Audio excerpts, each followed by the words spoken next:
am waiting for the call, praying for the day when I can be near the Kaaba wall. Sa lahat ng Filipino na nagsiyakap sa Islam, ay di pahuhuli si dating Reverend Armando L. Barcelon, na itinuring ng karamihang Muslim sa Pilipinas na pambato ng Islam dito sa bansa. Si Reverend Armando Barcelon, na ngayon ay Ustadz Ahmad Barcelon, ay walang kapagod-pagod sa pagpapalaganap ng Islam. Maging ang kabundukan ay kanyang tinatawid, maiparating lamang niya maging sa liblib na dako ng Pilipinas ang mga aral ng Islam. Sa unang tanong ko, ginusto po ba ni Jesucristo na siya'y maipako sa krus? Siya ay tinaguriang Ahmed Didat ng Pilipinas dahil sa kanyang pakikipagdebate sa mga ngaral ng iba't ibang relihiyon. Paano kung maipakita mo sa Biblia na bawal ang pang-ahit ng banba? Sa panabi mo, di ka karapat-dapat mangaral. Marami sa mga kakristyanuhan sa iba't ibang sekta ang nagsiyakap sa Islam. Bukod pa dito ang libo-libong nagsiyakap sa Islam sa kanyang palatuntunan sa radyo. Sa kabituran ng iyong puso, kapatid na Edby, ang iyong panunumpa ng pagyakap sa Islam. Asyhadu an la ilaha. Sa pagbisita ko sa kanya, ako ay namangha sapagkat kakaiba sa mga mangangaral ng ibang relihiyon na nagtatamasa ng karangyaan. Di ako makapaniwala kung hindi ko nasaksihan na ang pinakapopular na mangangaral ng Islam sa Pilipinas ay ganito kasimple at kapayak ang pamumuhay. Walam yakul lahu kufuwan ahad. Walam yakul lahu. Bismillahirrahmanirrahim. Qul huwallahu ahadun illahus samad. Lam yalid wa lam yulad wa Sa totoo lang po, wala sa hinagap ko na yumakap sa pananampalatayang Islam. Ni sa guni-guni ay hindi ko akalain na ako po ay magiging isang mananampalatayang Muslim. Dahil maganda na po ang kalagayan ko at naabot ko na po ang isang mataas na kalagayan sa reliyong Kristyanismo. Matayog na kalagayan ang isang maging reverend na pinapangarap ng bawat mga ngaral na mga Kristiyano. Ngunit, dumating po sa pagkakataon na ako po ay naghahanap na ng katotohanan. Sa totoo lang po, walang nag-akay sa akin na yumakas sa pananampalatayang Islam. Tanging ang Diyos lamang ang siyang gumabay sa akin, tanging ang Allah, subhanahu wa ta'ala ang siyang naggabay sa akin. Nakita ko ang Islam dahil hinanapan ko lang po ito ng kamalian. Upang gamitin ko sa pagpapalaganap ko sa pag-akay sa reliyong Kristyanismo na aking nakamulatan at aking pinaghirapan na maabot.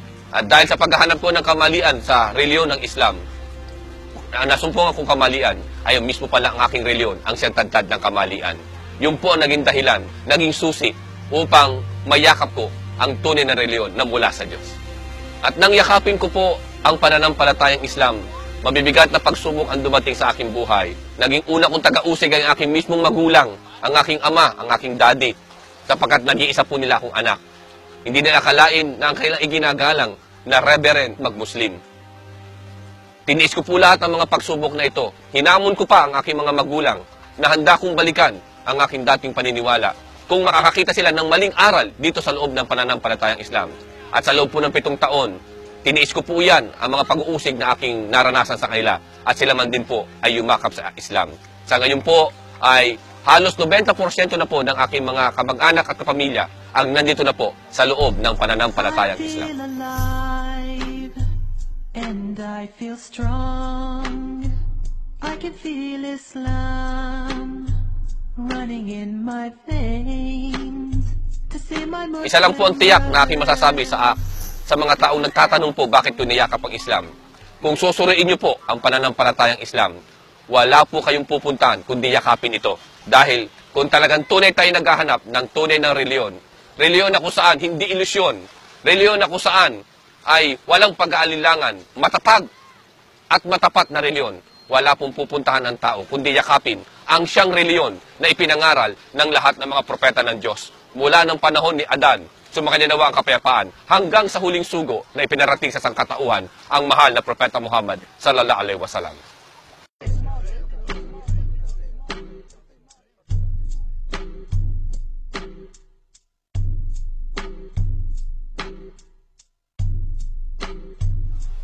Sa aking mga kababayan at sa aking mga kapwa mga ngaral, anumang klaseng reliyon o sekta na inyong kinabibilangan, kaibigan, subukan niyong saliksikin ang pananampalatayang Islam. Huwag tayong maging bias. Kung tunay tayong may takot sa Diyos at naghahanap ng matuwid na pananampalataya, huwag nating ipagmalaki na tama na ang ating kinalalagyan. Subukan natin na suriin din ang ibang reliyon at pakisama niyo na po ang pananampalatayang Islam. Baka naman sa inyong pagkasaliksik ay tunay na masumpungan nyo, kagaya ko, ang tunay na reliyon. Kami po'y nag-iimbita, nag-aanyaya sa inyo na inyo pong suriin ang pananampalatayang Islam. Dahil ito po ang reliyon na kung saan negatibo ang tingin ng tao. Ngunit, ang lahat ng mga lumalabas na mga negatibo ay pawang lahat po ay walang katotohanan. Bagkos, ang masusumpungan nyo dito sa loob ng pananampalatayang Islam ay ang matapat at malinis nito at dalisay na aral at doktrina na nakapaloob dito sa loob ng reliyong ito. Miles away, oceans apart, never in my sight, always in my heart. The love is always there, it will never die, only growing stronger, a tear rolls down my eye. I'm thinking all the time when the day will come, standing there before you, accept this hajj of mine, standing in it all, making my dua, drinking blessings from your well, the challenge.